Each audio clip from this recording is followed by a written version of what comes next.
DDG episode 96. My name is Dave Hunt, and I'm joined by Michael Swick.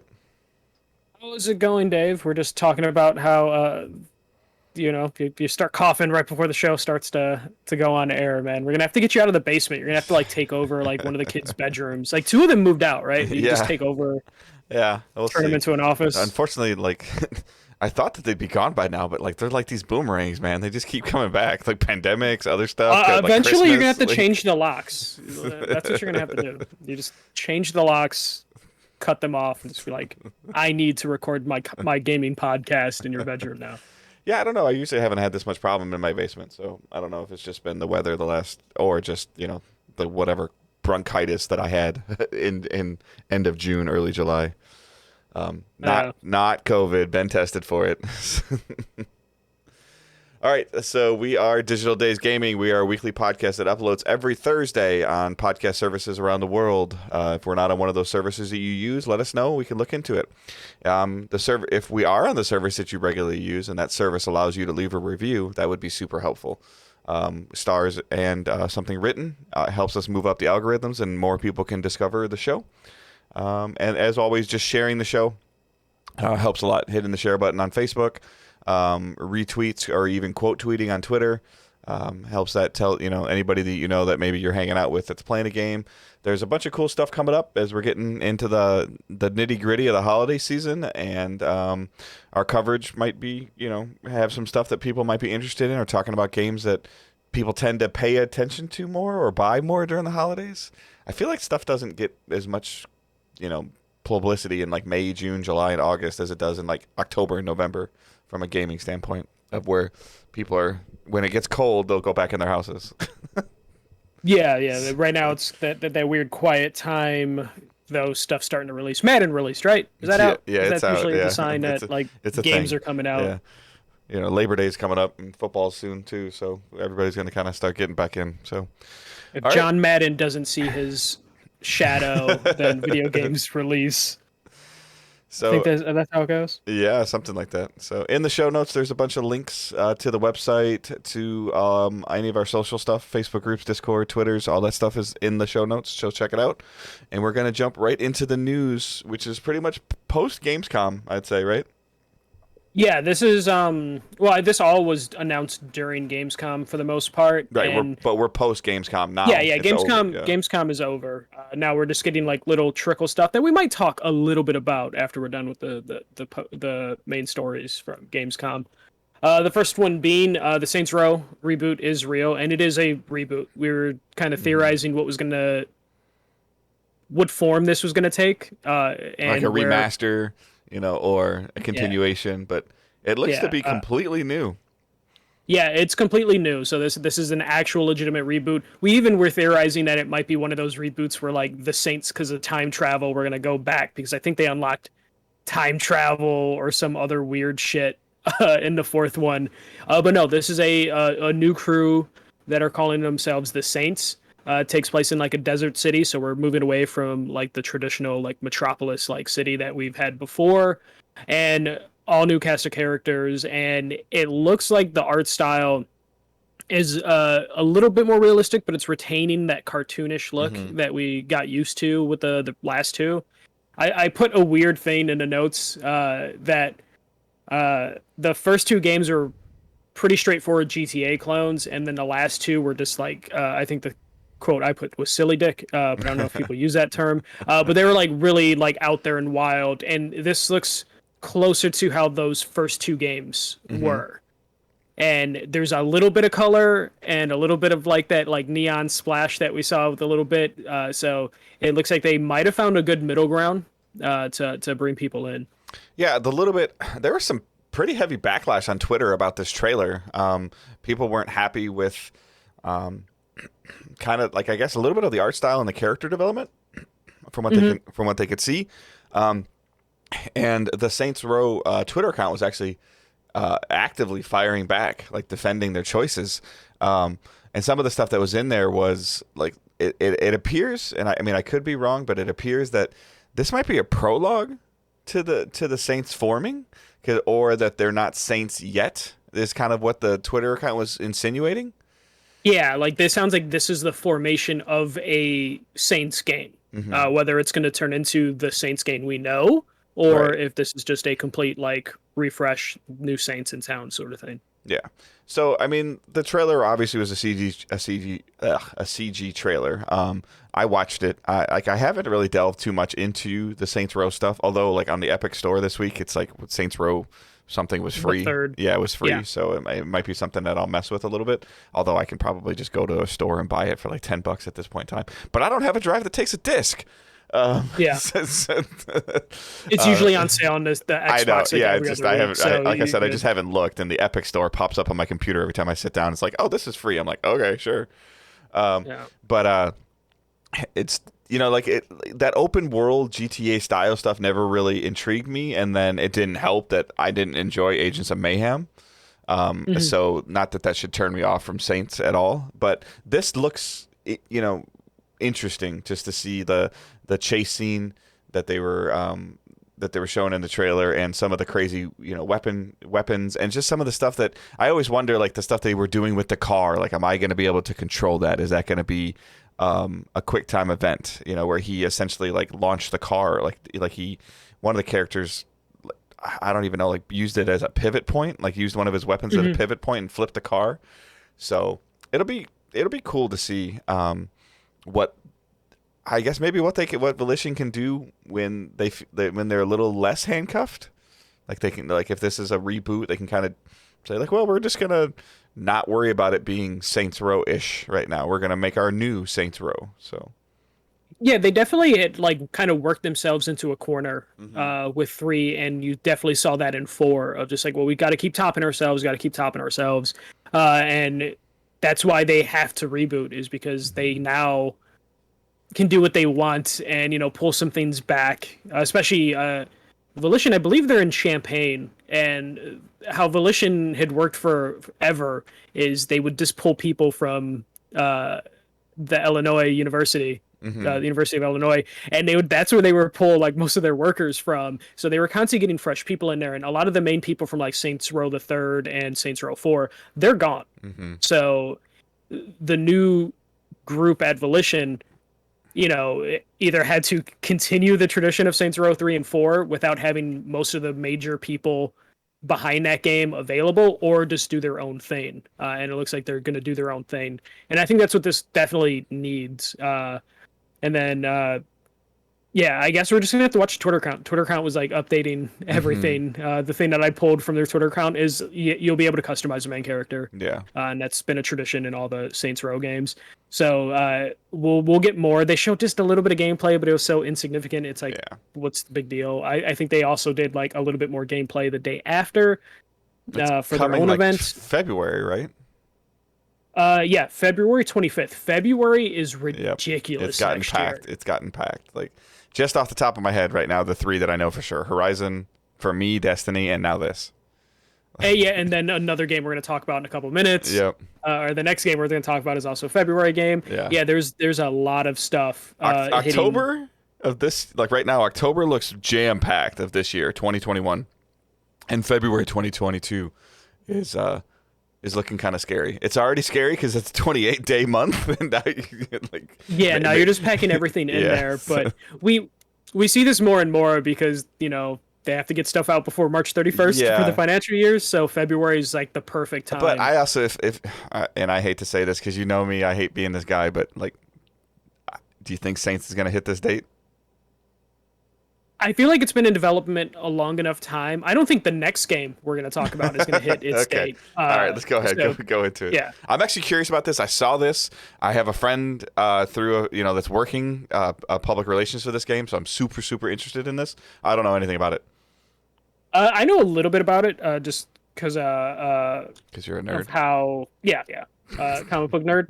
Though I wasn't super familiar with what this is based on, but what we're talking about is Firaxis Games is working on a Marvel game, which we talked about a couple weeks ago. But it has been confirmed, and it is called Midnight Suns. So this is a tactical RPG like Firaxis does. The XCOM games are all tactical RPGs. So I can imagine we're going to get like a top-down sort of experience with this, which is fine. Marvel games have done really well in like dungeon crawling space. But this will be more tactile. This is based on the Midnight Suns comics from, I believe, the late 80s, early 90s. And it's just basically supernatural Marvel characters trying to fight the mother of all demons, Lilith.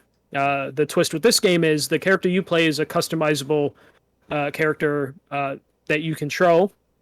And that happens to be the son or daughter of this demon you're trying to stop. The current roster as it stands is Doctor Strange, Wolverine, Captain America, Iron Man, Captain Marvel, Blade, Ghost Rider, the Robert Reyes Ghost Rider, Nico from the Runaways, and Magic. And I believe they said there's 4 more characters they have to announce. So this will be coming I believe it was February. I gotta look again. Looks like we get gameplay this week, like after the show's we get posted. gameplay this week. So. Yeah, and I believe this is also a February game. Oh no, March 2022. Okay. So not quite February, but I don't feel like this is going to hit that date. This is coming from 2K is publishing this, right? Yeah, 2K is the owner of Firaxis. So, okay. Yeah, this is one of the games that they mentioned in their financial call a couple weeks ago that they haven't announced, and now it's been announced. So early thoughts on this? Go ahead. Yeah, go. No. I was asking. I guess like the first thought I have just reading through and listening to what you just said is that okay, so we play as a new customizable character. So, yes. Why is there a roster? So the way the XCOM games always worked is you always build a team that you take out on missions. So, but you control those players. You control them, yeah, but like I guess they need someone to be like the vocal point, the character you move around. They talked about how you'll be in the field with the team and you'll be interacting with the characters individually when you're at your home base. So I guess they just needed a vehicle for that, so they can have you actually talk to all the superheroes as opposed to you being like, I'm just playing as Wolverine and ignoring everything else. I'm guessing because of the roster that they have, everyone has pretty unique abilities, so there'll be reasons to take out different heroes on different cases or on different cases. 100%. Like I can see, uses like Doctor Strange would be a range character, Wolverine would be like a melee based, Captain America could be a mix of both, Iron Man is range, Captain Marvel I would say is range. But I mean, there's definitely off the top, there's things in them, and just to upgrade them or to see, I could see some type of thing where like stuff is damaged and you're fixing, like you mentioned, you're fixing your home base, and as you fix your home base, your roster of characters gets stronger and like more characters. I do like this. I feel like this is pretty close in a time frame of where this X-Men Marvel mergers kind of happened. For them to actually have, when's the last time Wolverine and Captain America were in a comic book together, let alone a game or a movie, Well, the comics, they've definitely been interacting a lot because that was never split up. But like game wise, it's been a little bit. I think the Switch had the Marvel Ultimate Alliance game, and I think like. Yeah, I never really counted fighting games like that though, because that's just adding characters. No. Ultimate Alliance is their dungeon that's right. crawler. Yeah. Okay. Yeah. And that was, I think Wolverine was the only X-Men at first, and then they added DLC with other X-Men. But yeah, it's rare that, or like we're getting into the point where I don't think anyone's going to, like, at least Marvel's not going to care about promoting other characters. Because that was definitely an issue with, like, other Marvel games, is this, like, they canceled the Fantastic Four comic books because Disney didn't own the Fantastic Four at the time. And then... Right. Lo and behold, they get control of Fantastic Four again, and they're like, "Hey, we're gonna start making Fantastic Four comic books again." It's good that we're getting it to that point where it's just like, Marvel has pretty much access to all of their characters again, so we're gonna see interesting teams come through this. Yeah, I love it. I mean, in terms of I guess for you and I, like a '90s supernatural storyline is like right in our wheelhouse. Yeah, I am super excited just from like, the roster I am excited about because of Nico's inclusion. Nico is a Runaway. Runaways is one of my favorite comic book series of the Marvel's ever done, and just to see like Nico, who in the Runaways they're all kids, so we get like adult Nico on the same team with like Blade, Wolverine, Hmm. Doctor Strange is like really cool to see. Like I like that they pulled like Nico and Magic and the newer Ghost Rider as Hmm. opposed to Johnny Blaze is the Yeah, original Ghost just Rider. it makes you Uh, wonder who else they're gonna pull for the roster for more. Like potentially this could be some far-reaching stuff that could give some spotlight to underdeveloped characters. yeah, it's funny though. You mentioned like the like oh, it's cool to see Wolverine like in the series. And it this made me realize so in the original Midnight Suns, Morbius is one of the leaders of the team and he's not included. He could be one of the four characters they're Hmm. announcing yet, but Morbius is owned by Sony. So it's one of those ones that like is Morbius not going to be in this game because Sony still owns Morbius because he's a Spider-Man character. Yeah, he'll be exclusive Uh content that doesn't come for like 2 years.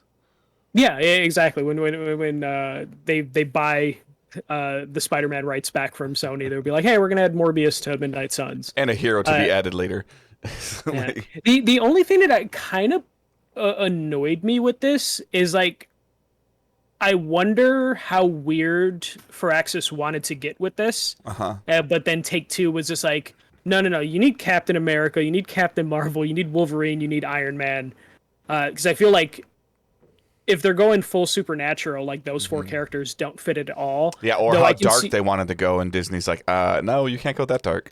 yeah, like I'm okay with Iron Man being in it because I imagine that's a cool. Like it seems like this would be a Doctor Strange heavy game, and then you include Iron Man in it to like do the supernatural versus tech sort of storyline. But like when I see like Wolverine and Captain America, I'm like, why the fuck are they there? Like I don't understand why they would be there. I Um, didn't. Hold up. I didn't know this guy knew how to operate Twitch. Do you see who just posted in chat? yeah, so Yeah, PGF I Josh didn't know over he here. knew how to do that. Yeah. Um, Yeah, so like I think I wonder if Take Two is like no no no Marvel's letting us use a lot of their characters. We're using the most popular ones to throw on some box art and have them just pop up. And Firaxis just kind of had to go with it because I guess it makes the box art look better Hmm. if you have those characters on it. But the scene like Wolverine in this scenario, I'm just like, what is he gonna do in a supernatural fight? But I'm excited for it, and I guess we'll see some gameplay tomorrow. So a day before this episode releases, Yeah, we'll have some gameplay. yeah, it's cool. Uh, Definitely, this was. I mean, I guess we, with hearing about earnings calls and stuff like that, we were always speculating about what this could be, but I didn't expect this. no, I didn't expect this at all, and or at least I didn't expect it to be like, hey, we're gonna do something supernatural with it. I thought we were just gonna get like an Ultimate Alliance scenario where it's just like, yeah, here's this like pick a hero and go through this, but it looks like they're kind of diving deep into some stories that haven't really had a spotlight Hmm. for a while, and it gives me hope that maybe we'll see some storylines like this bleed into Well, like yeah, the it's current Disney yeah, universe. it's awesome to see not a third person or first person style game, or what we think won't be a third person or first person style game. So, yeah. Yeah, like I was really worried this was going to be Agents of Shield. Like it was just like, hey, here's this like here's the army people or here's the spy people Yeah. from the MCU and it's like no, we're going to do something supernatural, which I think is like really cool. All right. Let's talk about Halo Infinite.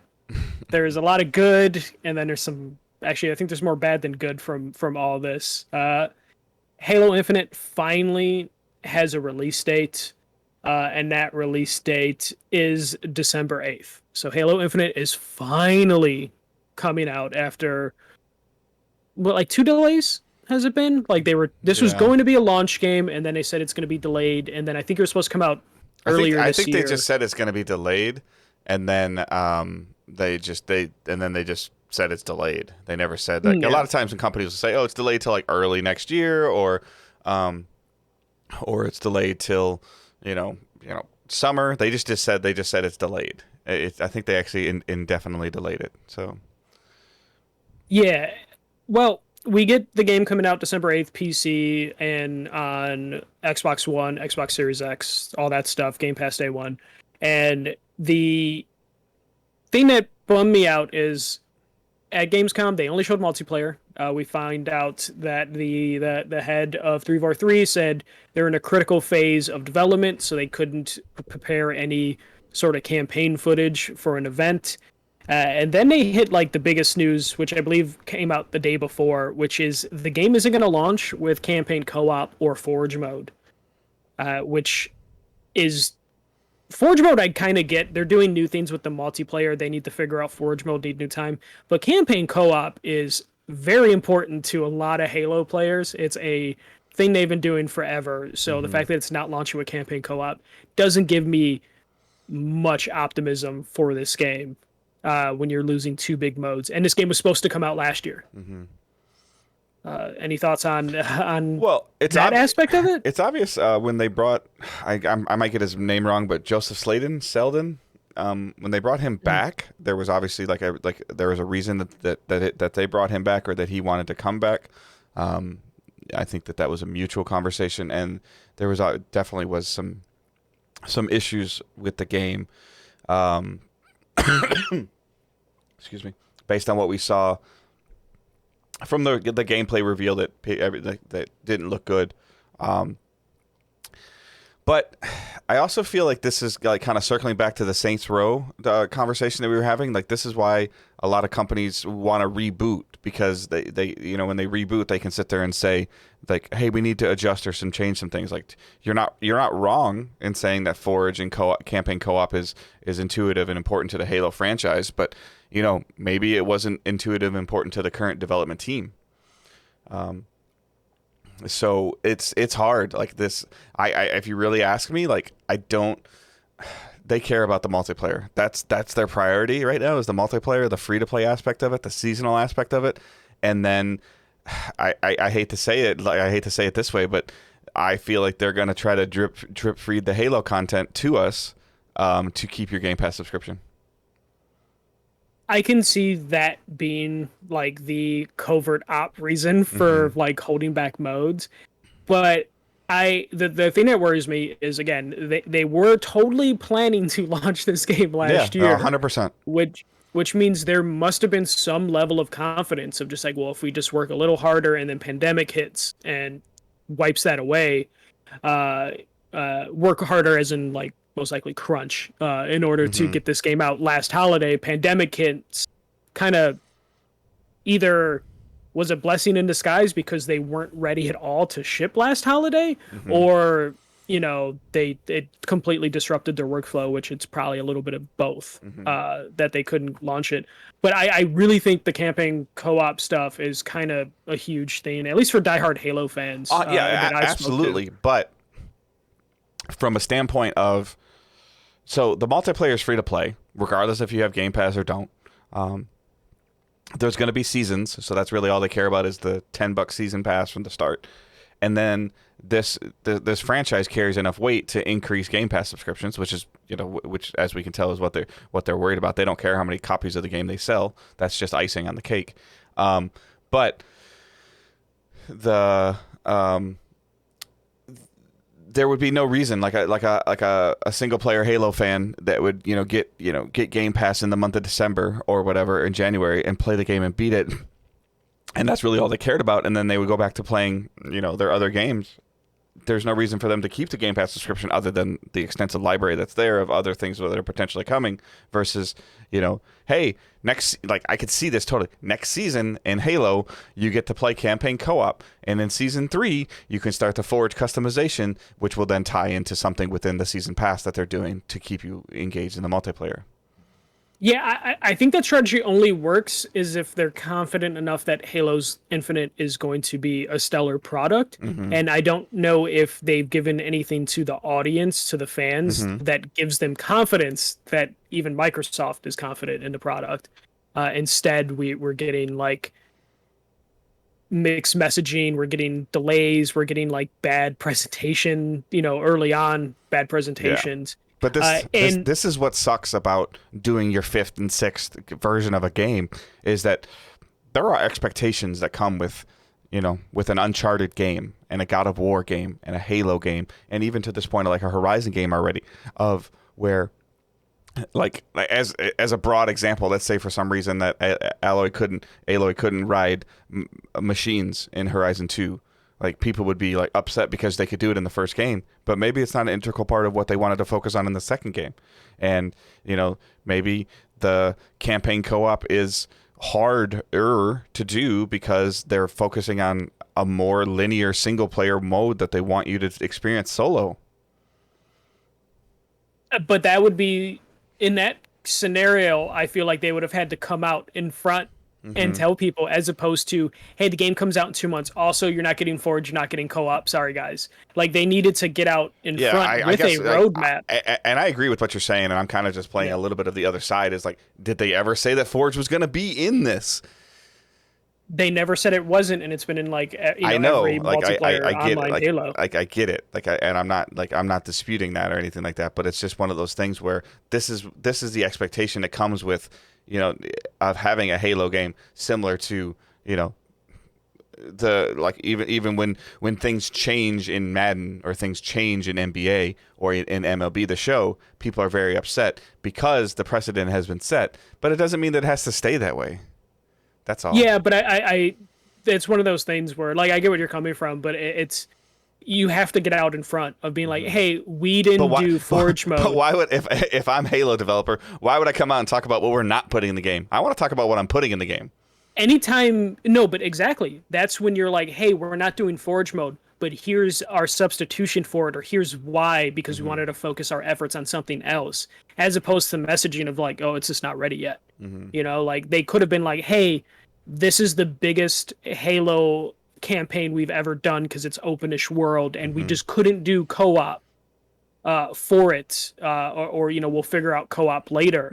Instead, it was just like, I don't want anybody to get twisted. Like, it's bad messaging. But at the same time, it's like, this game has been, it didn't fit their game plan. Right. This game has been obviously in development hell. It needs to come out. I don't feel like the campaign is a focus for them at this point in time. I feel like if you look at 343 Studio, I would feel like 85% of the people are working on the multiplayer aspect of it, and 15% of them are working on whatever else. Yeah, it's just, this is one of those things. It probably doesn't help that they named it Halo Infinite. Right. Like that is a very like big name to throw on this. So they didn't do themselves any favors by doing that name, and because it's like the development cycle has been infinite, it seems, and it's this could be the last Halo game if this doesn't work. They need everything to hit. But you and I both know this game could have an amazing campaign with co-op in it that's awesome and amazing, and within 2 months of launch, if the multiplayer is shit, then people are just going to destroy the game.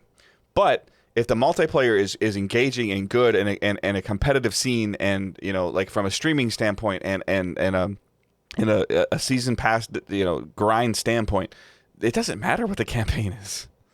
Like, but for Halo, it does. I understand, but in 2021, it doesn't matter. If their multiplayer is trash, the game is dead in 2 months.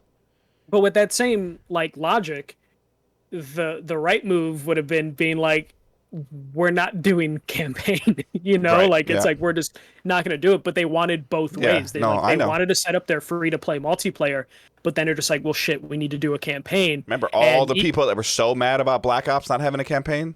They got really quiet when their multiplayer was really solid. Yeah, and no one really complained after that. Yeah, but the Call of Duty campaigns have always not been an important part. So Microsoft kind of just worked themselves into a corner, and they're at the point where it's just like, they can't afford to delay the game again, but at the same time, it's just like, if you just delay the game again, just fucking do it. Just, or just release the multiplayer and say the campaign's coming later. Yeah, just do something, Instead, we're going to get the product. Bro, like, why would anyone buy this game day one? Well, I know they don't care. You don't have to. Yeah, I know they don't care because they have Game Pass, but it's just such a weird spot they put themselves in. This is what happens when... There's going to be an Xbox console bundle that comes like Black Friday, Xbox One bundle, that it'll be my Series S that I have, and it'll have a year Game Pass in it, and And then it'll just have Halo, pictures of all the Halo art Microsoft all exclusives. over it. Yeah. That thing will release on November 15th, and it'll have Halo art all over it. And it'll be Game Pass. You will never see a Microsoft. I'll tell this right now. You will never see a Microsoft bundled game. You'll never see an Xbox and Halo. No, because they'll just give you Game Pass. Why would they give you? Well, I mean, there's a Halo. No, edition. but does it? But it doesn't come. I bet you it comes with Game Pass. I bet you it doesn't come with Halo. I think it comes with Halo. Okay. Or, no, actually, they're just releasing it by itself. Right. So it probably does. Yeah, so that's what I'm saying is that you're not going to see, like, as an example, Fallout 5, 6, whatever the next one is. It's like you're not going to. You'll see a Fallout Edition Xbox, or you'll see a Starfield Edition Xbox, but you're not going to see Xbox plus Starfield. It's going to be Xbox plus Game Pass, 6 months of Game Pass, a year of Game Pass, 3 months of Game Pass, or whatever it is, because there's no point. There's absolutely no point in them putting one of their exclusive games in the box when they can get you to dabble into their Game Pass subscription service and hopefully keep you in there indefinitely. Halo Infinite definitely feels like a game that started development and then the corporation changed their positioning on how they want to deliver games. You know, like Halo started like, hey, we're gonna make a traditional Halo game, and then they're like, well, free-to-play games are really popping off, let's have free-to-play. And then they're like, actually, we're doing this Game Pass thing, so work around that. It's the same way like when people want Sony to do like a Game Pass equivalent, and Jim Ryan is like, that doesn't make financial sense for us, and it's because all of the games that are in development for Sony have in mind of selling a $70 box. And Halo just their dev cycle was just so long that Microsoft has pivoted their financials to where like Halo's finally coming out, and it's like, yeah, we were going to release when we just sold $60 boxes. At this point in time, 343 and Xbox need to just stop talking about Halo, and you release one trailer over the next 3 months, and then release the game. Like, stop talking about it. Yeah, it's kind of how we felt with like Deathloop, which comes out in like 2 weeks, of just like, stop showing the game, just have the game come out. And they kind of did that. The game so much. Yeah, since that last state of play, it's been a little trailer here, a little trailer there, but in the end, like December 8th, I'm going to open up social media, and there's going to be friends on my Facebook page that are talking about Halo that I've never seen talk about a video game in the last 3 or 4 years. Like, it's inevitable. It brings people out. Yeah. Yep. Just like GTA and just like Red Dead Redemption 2 has, like there's like this Mount Rushmore of franchises, and it's there, whether you're an Xbot or not, it's there. Yep. That's it for like the big news. There are a couple small stories that I could just throw in there. We debated on talking about the quote unquote controversial PlayStation heat changes. People are getting a better console than I am. This is crap. No, it's the opposite. Oh, it's sorry. It's I didn't know which angry side I needed to be on. Sorry. No, it's the opposite of if you have a launch console, apparently you got better. And the only thing I have to say about this, I think I put it on Twitter, is this like, it's a lot of people jumping to conclusions like Sony doesn't test their shit before they sell it. You know, like it's people being like, oh, they cut down on some of the heat sink stuff, you know, and they went with some cheaper parts, but it's just like, no, like, yes, they did, but I'm sure they're not giving you guys defective consoles. I think I read initial impressions are that this will result in a 3-degree temperature difference. Yeah, and the people that made the video, they only heat tested the vents. And it's just like, no, you need to heat test the actual chips on the board, the RAM. You need to actually heat check that. You can't just check the exhaust and be like, it's hotter. Like, that's not how this works. So it's like, a lot of people. This is not unexpected. Like there is a shortage essentially of everything. So for them to adjust is not crazy. Yeah. So that's all we'll say about that. I'm waiting. I loved every comment that I saw. It was just basically people being like, we'll just wait for Digital Foundry to do their testing. And Digital Foundry did like an initial test, and they're like, it's not that big a deal, but they'll do the more exhaustive testing, and then we'll find out that like, yeah, it's like 3 degrees hotter, but it's still like 20 degrees cooler than the Series X, which is the current thing, is like the Series X runs super hot compared, and that doesn't really seem to affect performance much at all. Other news, Naughty Dog put out a post for hiring for their first standalone multiplayer game, which they put a picture of Ellie looking over the city. So this most likely is the factions multiplayer, I would imagine. But because they were looking to hire, This terrifies me. yeah, they're looking to hire 12 people, which could mean two things. It could mean, hey, they're getting into crunch time, and when you get into crunch time, you staff up when you get close to the finish line so you can get it past the finish line. Or this game is way further out than we expected because they're hiring all these people. Or there's something wrong, and these 12 people they're hiring are are being hired to fix a specific thing. Which at that point you just headhunt like people have done in the past, true. where you just pull specific names, which we've seen before. I've said it before. Like I'm very, like I love the fact that Sony might be taking a risk with Naughty Dog to do this. The faction multiplayer Last of Us 1 was solid. It didn't have any staying power, but it was solid. It had staying power amongst a very niche group of people. But I don't know if, again, in 2021, if a slow and methodical multiplayer style game fits the core audience that you're truly going after. Whether you're not going after your hardcore Last of Us crowd to do this, like you're going after the multiplayer competitive crowd, even if it's not competitive, you're going after that group. And I don't. This will be a bold statement for me, but no, I don't feel like Naughty Dog has the talent to have an engaging multiplayer game currently. We'll see how that goes. Like the multiplayer, they proved at least with factions they have interesting concepts. And they proved just a little bit with like Uncharted 2 and Uncharted 3. Mm-hmm. Uncharted 4's multiplayer just didn't really. Uncharted 4's multiplayer they just did Uncharted 3 multiplayer. Right. And don't get me wrong. There's nothing wrong with their multiplayers. Their multiplayer served the purpose until their next game came out. I just don't know if that's something that. Like, could you see like a faction style game that says, "Hey, here's a summer event, an Overwatch style event, a Destiny style event going on in your game"? To bring players back on even a monthly basis, and I don't know, like yeah, it's just a matter of just like what type of multiplayer game are they going for? Yeah. If they're trying to go for the mass audiences, I don't know if factions really lends itself to that.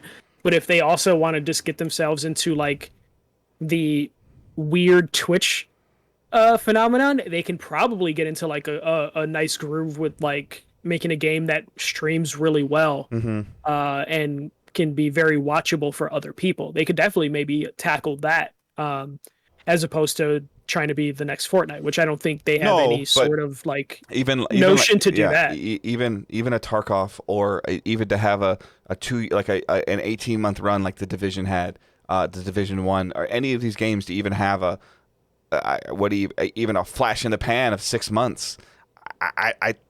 Sony has never shown that in the last 15 years that they can do that. Yeah, they've had like modest successes in multiplayer, never anything huge. But they're staffing up. And again, as an example, like, do you know that Ghost of Tsushima has a multiplayer mode that's people have told me is very Destiny light? Yeah, no, it like all my friends that play it really liked it. I just didn't care about Ghost enough. To join them. Played it and liked it, but aren't still playing it.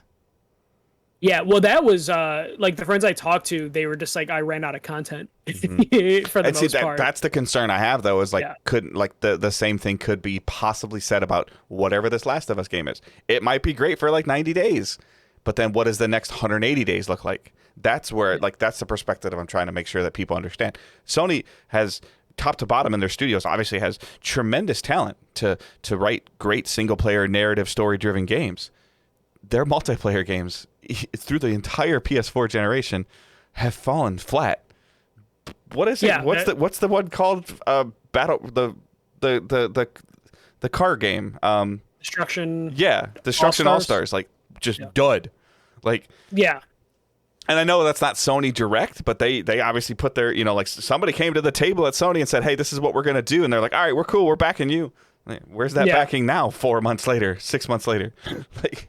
Yeah, I am a little more trusting of like Naughty Dog giving it a shot. That like, and just the fact that I think Sony is more comfortable being like, yeah, we had a good run, like I don't think Sony's building anything off like, yeah, let have this thing run for years. I think Sony would probably be happy if it's like, hey, we got 6 months out of this Yeah. multiplayer experience. No, I think if you can and then release a move on. multiplayer game that's even in the realm of conversation of a Game of the Year contender, like you know, Yeah. like in the realm of where like, hey, you know what, I really enjoyed Faction 2, you know, in 2024. Like and that game took a significant amount of my time. Like I'm giving you the perspective from a Destiny player, a Division player, you know, like of like Destiny struggles to keep that engagement going sometimes, and like this is their wheelhouse. This is what they've been doing for 7 years, and you're going to tell me that Sony's going to do it for the first time in 15? My confidence is low. Sorry. Yeah, it hasn't been since like SOCOM days that they've had Yeah. like So a since huge multiplayer since hit. the PSN outage? No. Before No, that, I'm saying, but I'm PS2. saying like the last decent multiplayer functional game like was pre Killzone. PSN outage, right? Um, when was Killzone? Killzone 2 was probably more successful than Killzone 3, so probably right around that time. Yeah, that's what I'm saying. Probably a It's little like before since the network crashed for the because Yeah. that essentially buried an entire SOCOM game. That crashed network. Yeah, but the SOCOM game wasn't actually that. I know. They had like two SOCOM duds. The SOCOM PS2 games were the ones that actually had surprisingly, good multiplayer despite the time period. Stop saying that word because then we're gonna get some people like. Oh, I tweeted about SOCOM. That's how I got my like Bluetooth headset. Yeah, I They're saw fine. it. As long as you're nice about like the good SOCOM games, I think everyone will agree. SOCOM Confrontation and SOCOM after that were great. That's pretty much it for the news. Just pretty light stuff. There's some stuff that I will probably talk about next week as stuff develops related to like the Yakuza franchise. Apparently losing their creative director. But hoping more information comes out of that before I jump to the conclusions and panic that Yakuza might be going away. All right, so just briefly in our What's Delayed segment, Horizon Forbidden West is going to come out in February of 2022. So as Michael writes, it's kind of delayed because they did say that to try and to do a holiday release. But at least we have a date. So that's somewhat of a positive, but similar to what we were talking about earlier, this is just kind of jam-packing the month of February. But they're also trying to they're trying to get it out before the end of the fiscal year, like you said. Yeah, they must be really confident in Deathloop and Kena Bridge of Spirits that are both coming out in September because they don't have anything else. Yeah, but to be fair, they never, like people have been telling me they never really bring any big juggernauts out during the holiday season. Yeah, they like the first half of the year more than they like the second half of the year. But they still usually have something. And this year they just won't have anything. But hey, they'll probably sell a lot of Ratchet and Clanks that will probably go down to half price. And other games like I expect some good Returnal Ratchet and Clank prices for the PS5 around the holidays. Yep. All right, so what we're playing and watching. I had a pretty rough week overall with some overnights and some corporate visitors. So I was still messing with Skyward Sword and not as much actually as I wanted to because we drove up north. I had a family member pass away last week also. So that took a little bit of my time. But I did a new season of Destiny started, so I was messing around with that. And they're doing a really good job with the narrative story-based stuff, trying to tie seasons together really well, connect them together, and build a bunch of hype for The Witch Queen, which is coming in February as well. So like that's Destiny's expansions started in September and then they got delayed till like October and then later in October and then now they're like all the way to February. So we'll see how this season goes because this is going to be like a 6-month season. And they did announce a bunch of it's Bungie's 30th anniversary. So there's a bunch of stuff coming in December. Like they're bringing like Gjallarhorn back to the game, which is just ridiculous. But that's a marketing holiday ploy that gun's not going to be good in this game. It'll just be like every other rocket launcher in the game. And then they're doing a bunch of interesting themed stuff, themed armor. There's always been rumors of like a Halo crossover in Destiny. There's been a lot of conversation around that. And with the 30th anniversary, I think you might see some Halo-themed armor, Halo-themed weapons. They're even... and I've always heard this game's name before, but I've never played it or seen it. Bungie made Marathon, back before they even made Halo. and they're starting to put some of that stuff into the game with this 30th anniversary bundle pack thing or whatever they're doing. It's like $25 that's coming in December. So in order for you to, you can kind of tie it with your Witch Queen stuff, but it's an interesting pricing equation. I'll have to see what kind of other content is in this 30th anniversary pack that I haven't really had a chance to dig into very, very far. So yeah, that's been it for the most part. Still watching like Ted Lasso. Didn't watch I started that. Oh, really? Yeah, I started Ted Lasso. Yeah. I watched 4 episodes. Okay. What'd you think? I like the writing. I still don't like Jason Sudeikis. Like, his character isn't bad, like Ted Lasso. Mm-hmm. I'm actually more intrigued with all these side characters, more than I'm intrigued with Ted Lasso. Like, I like the idea that instead of doing the usual, like, asshole American goes overseas, they did, like, hey, what if we just get, like a really nice guy? Like, I like that, but I find his, like, Ned Flanders ass just a little, like, annoying, or a little too over the top for my liking. But I do like his interactions with the other characters. I'm still hoping, like, 4 episodes in, we get just a little bit about, like, maybe some of the sadness and darkness about him. But even when they finally, like, reveal, I think I might have watched the 5th episode, like, what that might be, I feel like they didn't go hard enough. I don't want to spoil it for anyone who hasn't watched it, to where I'm still waiting for them to add depth to his character that I don't feel like they've established, especially in comparison of all the other side characters that have a shit ton of depth that they've been able to establish within 4 episodes. But I'm enjoying it. I'll probably casually watch it. I know what episode are they on in season 2 right now? 4, I think 4 or 5. Yeah, so it might be a slower watch for me just so I can binge season 2 when that finally wraps up. But yeah, I'm enjoying it. Just after like 1 or 2 episodes, I'm like, I need to take a break just because like sometimes he's just a little too much. Because he basically is just real life Ned Flanders, for the most part. Which I definitely is hilarious to watch him interact with people. But I feel like it kind of like it fits the niche where like even the players are like, what the hell is wrong with this guy? Oh yeah, for sure. It's funny though. Maybe I watch too much of The Crown and other British shows, but I've been like laughing at the very specific like British humor stuff that show. I think there's certain things that they try to go for. It gets better. Like his owner. Like there's just little things like when they're. It's not a spoiler, but when they're walking somewhere, somebody walks up to him and goes, "Hey, wanker," and she goes, "Did he just call you a wanker?" And he goes, "It's an inside joke." Like, like. Well, there's like little things like when he did his first press conference, and then like all the media people would answer they say their question, they say where they're from, and then when the reporter from The Sun says he writes for The Sun, and all the other reporters just start booing him, was like a nice little touch. I'm just like, oh shit, okay, the other reporters don't like The Sun either. Yeah. It's not just everyone else.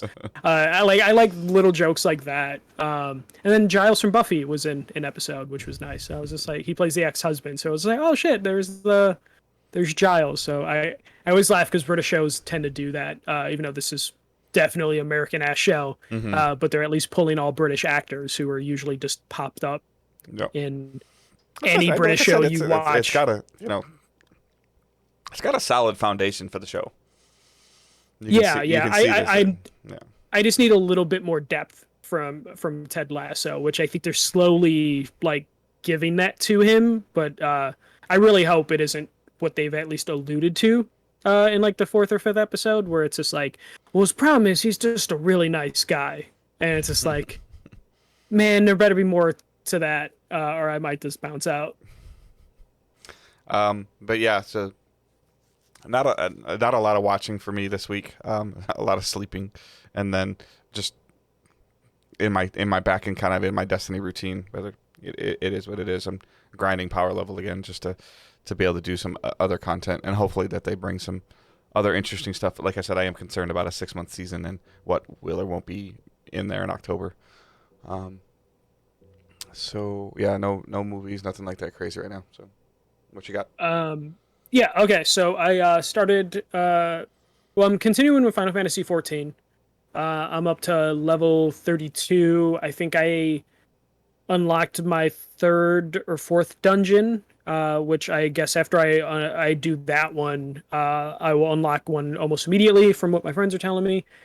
So still doing that, though I traditionally had set or I had made it to where like I will play on Sundays because that's a day I'm off and I can just play a bunch of it. But my schedule just hasn't been able to work out that way. Like I actually went out with friends on Thursday, video game hunting, and I also then went out to Ignite, which is like a LAN center, on Friday, and then I had to go to my parents on Sunday. So like my Final Fantasy time was kind of cut this week, to where I'm just doing it at random times. Like there's I think Saturday night I played at like midnight and then get off till 3 a.m. because that's when my friends tend to play. So I hopped on around then and just did random stuff.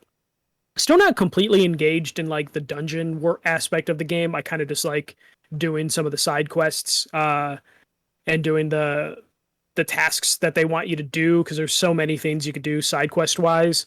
Even though I'm also just listening to podcasts or watching YouTube videos while I'm doing those side quests, but it's just a good like, hey, let me do something while I watch like random videos about people video game hunting, which has been my latest stupid addiction is just watching people look for video games and stuff.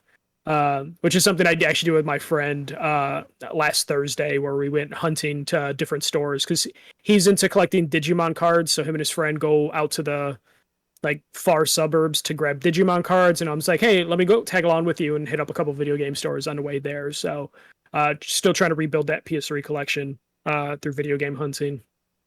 Uh, the two new games I could talk about. Um, I'm playing a game that I got early access code for called Rocket Rumble.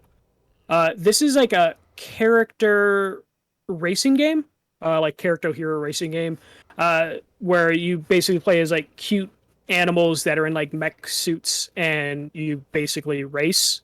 There's a little bit of combat in it in terms of like picking up weapons and then using it against enemies. It's in early access and it very much feels like the case with some of the level design and some of the mechanics. But it's seems like it would be a good like local co-op game to play. I have it on PC because that's where it is early access. And you can play local co-op on the early access version of the game. Though because it's on PC, I haven't been able to really test that out because that just doesn't sound like the best experience. Like me, Sarah, and a couple friends trying to hover around my monitor. So I've just been playing the online aspect. Online works for the most part. It's early access, so I haven't really found too many complete games. But there's at least like a interesting enough foundation there that it would be one of those things where, because it's early access, I'll probably check in like once every week or 2 weeks just to see the updates that they've done and see if that brings more players in. So doing that, and then Psychonauts 2 came out last week, so even though I didn't finish Psychonauts 1, I was like, I just want to play Psychonauts 2 because I don't want to play old game. So started that, really liking it. I love that in 2021, we have 3D platformers like Ratchet and Clank and Psychonauts 2 around. Psychonauts 2, it's really fun. I love all the little collectible stuff. The humor is exactly what you expect from a Psychonauts game / a Double Fine game. And I'm really enjoying it.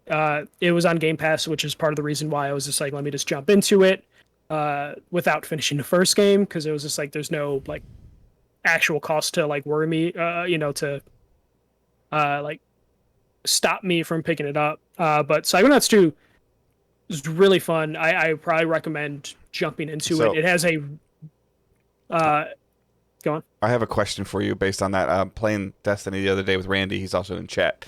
He said that he tried to play Psychonauts 2, and he said it might have been a personal thing, but he felt like there was like a cutscene, and then like 30 seconds of gameplay, and then a cutscene, and then like 50 seconds of gameplay, and then a cutscene, to where he's like, I couldn't get into it. Like every time I started to do something, something else happened.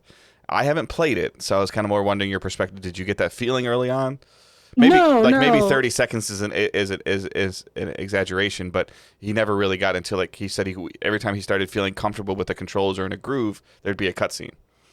I mean, there's a long opening cutscene that basically introduces you to the world, recaps the first game, and then recaps that game that came out last year, 2 years ago. But yeah, in the beginning, the introductory level where they're introducing mechanics, it does that a little bit, but the cutscenes don't really last too long. They're basically just transition cutscenes to like you enter a room and then a character talks to you and then you just start moving again. But that didn't bother me too much because I thought the flow of it was pretty good. It's definitely like a couple hours in, the first level definitely felt like the weakest level. Okay. Because it's just introducing you to mechanics and everything like that. But I think the humor in like the cutscenes and just like the style of the world kept me more engaged with it than it might have kept him. Okay. So I'm really enjoying it. It's definitely a game that I do plan to finish. So I greatly enjoying Psychonauts 2. I still haven't started 12 minutes. I was so excited for 12 minutes, but I fucked up because before it came out, I looked at reviews from people I trust, and enough of them were like, this game's not as great. Yeah, you can't do that. You can't do that, man. And I'm still going to play it and make my own opinion about it, but it definitely moved it from the top of my pile of games to play to like the third or fourth choice, because it's just like, okay, you know what? Let me just engage with this game when I have the time as opposed to making time for it, which is definitely something that happens to me every once in a while, especially when it's like people opinion that I respect. Yeah, when I 100%. get that, where it's just, it's that aspect of just like, okay, you know what? But you were will interested just in the wait. game before that a person's opinion came out, so you should still play it, and you shouldn't have looked at that person's opinion at least until after For you sure. played it. So Yeah, and it also just kind of came out at the wrong time because it's just like, okay, Final Fantasy 14 is taking a lot of my time. Boyfriend Dungeon came out like the week yeah, prior, and then Psychonauts 2 came out. So like I have a list of all these new games to play, so it just dropped that down to yeah. the list a little bit. It's the good and bad of Game Pass. You're like, oh, it's there. No, exactly. It's like Yeah, it's not like like you at went least to for 6 it's not like months. you went to the store and got it, or you downloaded it and you waited for it to download and you watched the ticker go across. You're like, oh, it's on Game Pass. It's there. So that's Yeah. a great feeling, but it also doesn't give you the, hey, I went to the store and bought this. Now I want to play it. It doesn't give you that kind of feeling. Or like, hey, a box came in the mail. I want to open it. Oh, it's my game. I want to play it. It's just there. Yeah, and I think it's only on Xbox and PC right now. If it was on PlayStation, I would probably feel like more of a priority to let my PlayStation friends know how it is, Right. and download it right away. But because it's locked to Xbox and most of my friends are on PlayStation, I don't feel like I have to be that person that I usually am for a lot of my friends. To where I'm like, hey, I tried this game. Is it worth you guys to pay money because I didn't have to pay for it on Right. Xbox? Yeah, for sure. Which like will be this case with like Back for Blood. When that game comes out, I'm going to download that day one because my PlayStation friends are going to be like, is it broken? Is it good? Before they drop the money down for it. Right. I basically turned into like a beta tester for a lot of my friends because of Game Pass. Yeah, absolutely.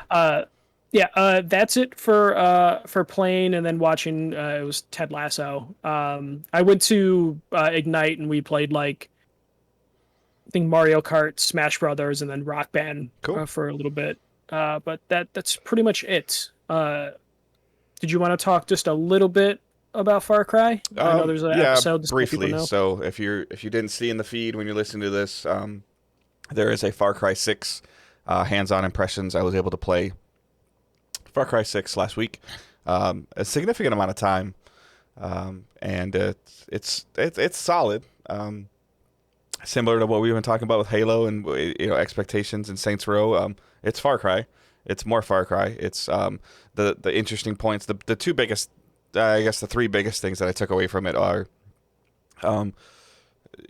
the character you play is male or female and fully voiced. So your character is not mute, which is the first time in a Far Cry game in a long time, if ever. The co-op progression is shared. So it's not gonna, like when you play co-op with your friends, it's not gonna be like it's not gonna feel like a waste of your time like it did in 5.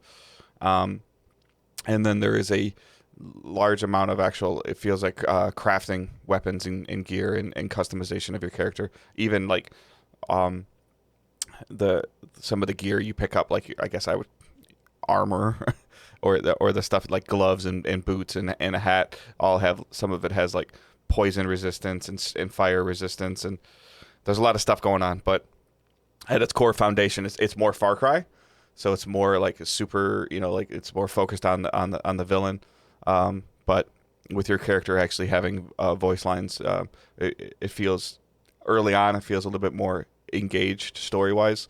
I think that has to do with the story that you were talking about a couple months ago or a year ago now, where Ubisoft came out publicly and said, "Hey, we're trying to change our narrative," and this might be the focus of it. So it's like a 20-minute thing that you can listen to, 22-minute thing you can listen to on the podcast feed. It'll be on the YouTube as well. There'll be some gameplay there. But there's an interview with the narrative director as well. So as always, I like to do these things, but I also like to hear your guys' feedback. Is there something that you wish I would have done differently? Is there something I missed?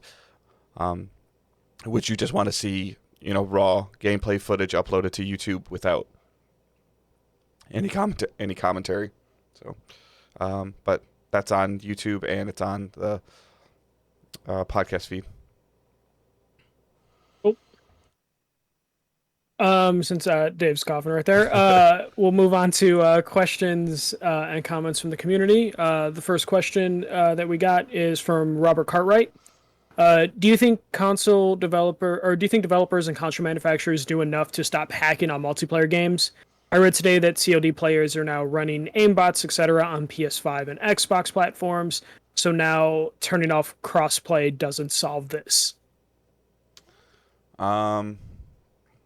I think there's two scenarios in this situation. I think that there is obviously a problem with anti-cheat in a lot of these games. I constantly see the Call of Duty Twitter account like tweeting out about how many bans that they've done for their anti-cheat. They use, I would assume, they use some of the Blizzard tech that Blizzard uses, since it's Activision Blizzard, which has been said to be top notch, because you don't really hear about a crazy amount of cheating like in World of Warcraft, where definitely people would want to cheat. And then the other side of this is, I think this is like a player base just complaining because they get shot in the head, and they think that they ran into better players, or their connection maybe isn't as good. I think I know where some of the basis of this is coming from, and at least from Robert's standpoint, and that's not a reliable source. Okay. Can developers do more? Potentially. The cheaters are always ahead. Yeah, they're always ahead. Yeah, and that's the problem, is it's constantly a moving target. Like, they can come up with a fix one day, and then 2 days later the hackers have another way around it. Mm-hmm. So it just turns into, how many people is this affecting? How much is it going to cost to fix it? And how much resources can we put into it? What I think usually happens, especially with Call of Duty games, is as they get closer to a new Call of Duty game, they kind of pull back their support in terms of stopping hackers from getting their new game. They're not paying very much attention to Modern Warfare right now. Yeah. And I think Activision will have to figure something out, because they want to keep Warzone alive forever, ideally. So they definitely need to change their stance on running into this habits where anytime a new Call of Duty game comes out, the previous one starts to get hacked up, because now they just have this games as a service one going constantly. When you were playing Warzone, though, what percentage of matches did you win? Depending on the group I was in, probably 2 out of 10, maybe. Okay. Like 1 out of 5. What percentages do you think that you ran into a group that was cheating? So I was playing it too early on to where hacking wasn't too bad, unless you had PC turned on, because it is a definite problem on PC.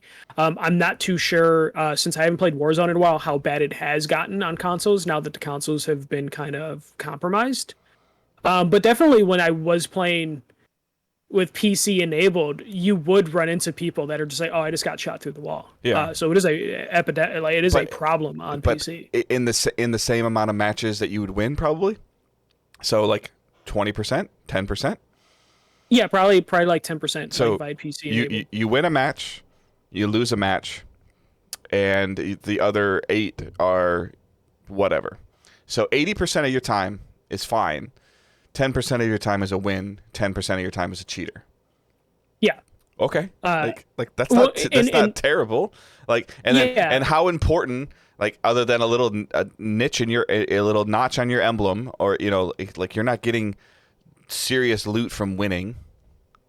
the only thing I would say to that is if you're someone who dedicates a lot of your time to a specific game, I can see with the frustration Yeah. because you're going to run into more instances of cheating just because you play the game more. So Hmm. you're gonna me playing like 2 hours a day and be like, I ran into one cheater, it's fine, to someone being like, that's the only game I play.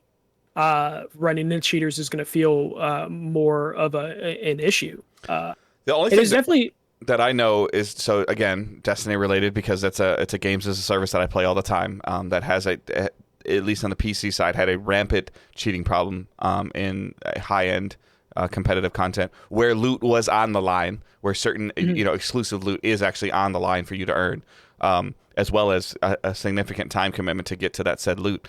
So then Bungie comes out and says, okay, we're going to use BattleEye, and it's in the early stages.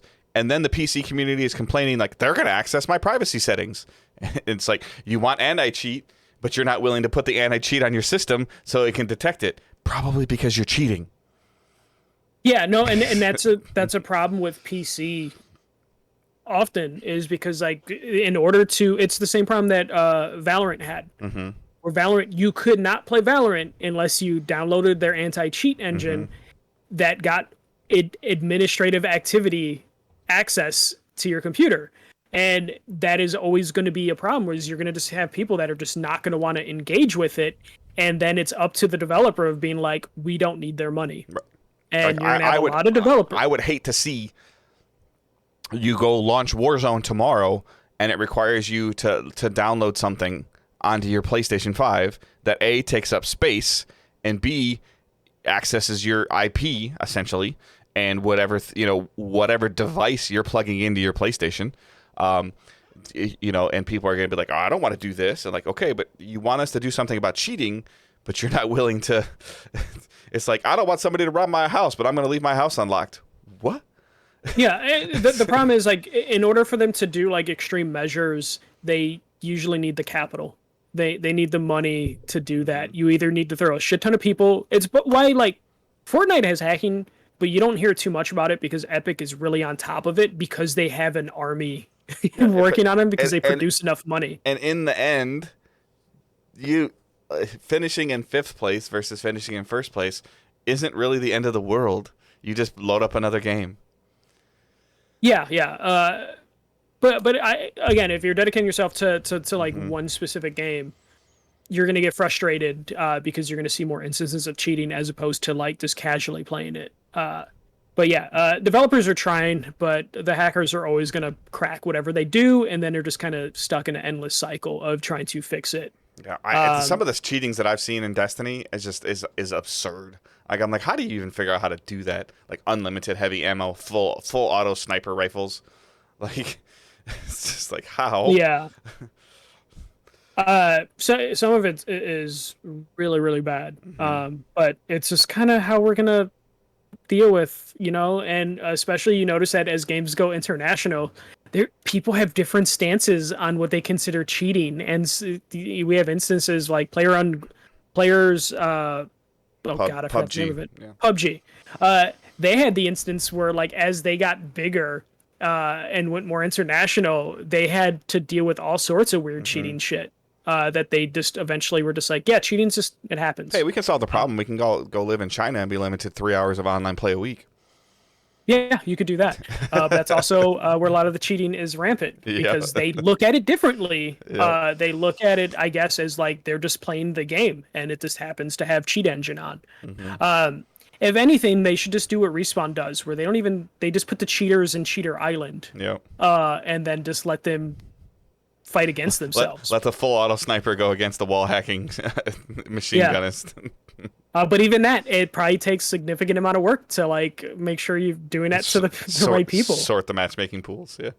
Yeah. So there's different ways they can handle that. Yeah. But yeah.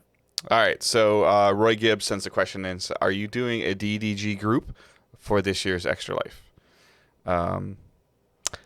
The way I'm going to answer that question is I would love to hear what you guys would like to see us do. Do you want us to do one? I guess if you want us to do one, Michael and I can start looking at it. I'm more leaning towards the no, just because, not because I don't think like Extra Life is an amazing cause. I just don't know if I can dedicate the time to it right now. Yeah. If there's enough feedback from the community, I will figure something out. Mm-hmm. But and it would, I'll tell you right off the bat, it would probably be like me playing for 12 hours and Michael playing for 12 hours. I ain't playing for 24 hours. Like, yeah, our work schedules makes it like extra difficult, especially both being in like the retail line where Extra Life usually on a weekend, and those are days that are usually like not possible for us to get off. I can totally stream a game from like 8 to 8 on a Saturday or 8 to 8 on a Sunday, like 100%. I can do that if it's planned out, and I don't want to say it this way because any amount of money helps the kids, but I don't want to take a significant amount of time off work, put some planning behind things, and ultimately only see like 3 people show up. Like that. That's a little deflating. Yeah, deflating to myself. Yeah. To put some effort and some energy into some things, and then just to not see it pan out. And again, if I can give Children's Miracle Network or any of these hospitals $10 from you guys, like that's great. But yeah, I can definitely point you in the direction of people that do a tremendous job with Extra Life as well. Yeah, and that's kind of what we did the last 2 years is just anyone in the community that are doing Extra Life, we just let you guys use our Facebook group to advertise it or shout you out on Twitter. So definitely if anyone in our community is doing Extra Life, we'll definitely help you guys get the message out. And like I donated to several different people in a community that were doing Extra Life streams last year. So definitely we'll help you guys platform your stuff. As of right now, based on the planning, it probably wouldn't be possible this year. Me and David talked about like when we first started, like doing Extra Life in person. Yeah, like I would go to Chicago. Like but then COVID happened. Right now, I'm not going to Chicago. No, I don't blame you. And I would not ask Michael to come here. Like they're both. If you look on our map, like if you looked at a heat map, there's a red circle in northeastern Illinois, and there's a red circle in southeastern Michigan, and those are both where we live. So we'll definitely support anyone in the community that is doing Extra Life. Me and Dave maybe last second we'll throw together like some sort of thing. But as of right now, no concrete plans on Extra Life. I'll tell you from my own perspective of streaming for years, I haven't streamed enough with me doing the overnights and just in general with things going on. And Michael's anti-streaming, but it is that's the great word. It is deflating to be online at 2:00 in the morning and playing a game of, having, people online in the party chat with you or in Discord with you helps, but it's deflating to try to play something at 2:00 in the morning when you're tired and nobody's watching. It's just, it's deflating. So if we did something, like I said, it would be 12 hours of Michael on Saturday and me on Sunday for 12 hours. Like that would be kind of, somewhere like where the majority of the community could actually see and watch it, because I think it's crazy for me to expect somebody to be up at 2:00 in the morning Eastern time watching me play video games. Yeah. Like, and we definitely need that engagement to stay up and stay motivated while doing it. But it's definitely something we'll look at. And if you're doing Extra Life, let us know, and we'll give you guys a little bit of a platform. And then maybe we can host some streams on our Twitch channel as well if you're doing it. Yeah. All right. So Spotlight is obviously the Far Cry bonus episode that's on the feed that I just talked about. And I think that's it. Do you got anything else? No, next week I'll have an interview with the developer of Earth Night, probably early on in the week. Awesome. But just look out for that. It's just going to be on the podcast feed. Yeah. So be sure to check out the socials on Twitter at Digital Days Pod, so you can see us promote some of the Far Cry stuff, promoting this episode, promoting Michael's interview. And like I said at the beginning of the show, any retweeting and sharing of that is helpful, just to get some more eyes on it. And then you can follow Michael at the first MJC, so you can see him complain about Bluetooth headsets. Not complaining. I was admiring the Jabra headset and the official PlayStation headset that were for the PS3. I miss true Bluetooth settings. I spent some time trying to. My Turtle Beach headphones have 2 Bluetooth channels where I can. So like with crossplay in Destiny, there's been not a huge influx, but I've got a group on Xbox and a group on PlayStation and a small group on PC, and now we can just play together. The other day I was playing a game with a guy on PC, a guy on Xbox, and myself. Trying to get my headphones connected to my cell phone to use Discord and stuff. It's been a little bit of a challenge. That Turtle Beach headset has some major issues with consistently connecting to the phone, because I have that headset as well, and like some days just like, oh, we're not going to work. Yeah, I've had to like turn it on, turn it off, click the buttons on it. But there's definitely, I can't wait for the Discord integration on consoles. Apparently, there's actually a decent like workaround on Xbox to run Discord on your console. And a couple of the guys that I know. Isn't. Huh? It's probably through the power of the browser. Isn't it? It's like I don't remember that. I don't have it in front of me, but a couple of the Xbox guys I know they've been using it, and it seems to be working pretty well. And then you can follow myself at Good Dave Hunt. And then, like I said, in the Facebook groups or in the show notes, there's a link to the Facebook group, Discord server, Patreon, all those things. So I'm not going to delve too deep into Patreon because Michael and I need to get back on the horse with some of our bonus content. So if you can support us through there, like, you're awesome. If you're supporting us at the $7 tier, I'm sorry that we haven't done anything for July and August. And I'm saying August now because it's over. So we'll definitely have to figure that out. But we also need suggestions from the community. That helps always. If somebody gives us a suggestion, it usually gets the ball rolling for both Michael and myself. Yeah. So and if you guys can like somehow talk to Dave's manager and tell him stop doing overnights, we might be able to like have Dave awake at normal people hour time. Or if you can just get the companies to supply the items that I need. Yeah. If you have a line on some of the stuff that he needs, because he can leave overnight. I think it's just been extended another week. It was supposed to end last week, and now it's going to end like in another week from this. Like this time next week, I'll still be on overnights. So yeah. But other than that, that's all I got. I hope everyone has a great week and keep moving forward. Don't be a dick. See you.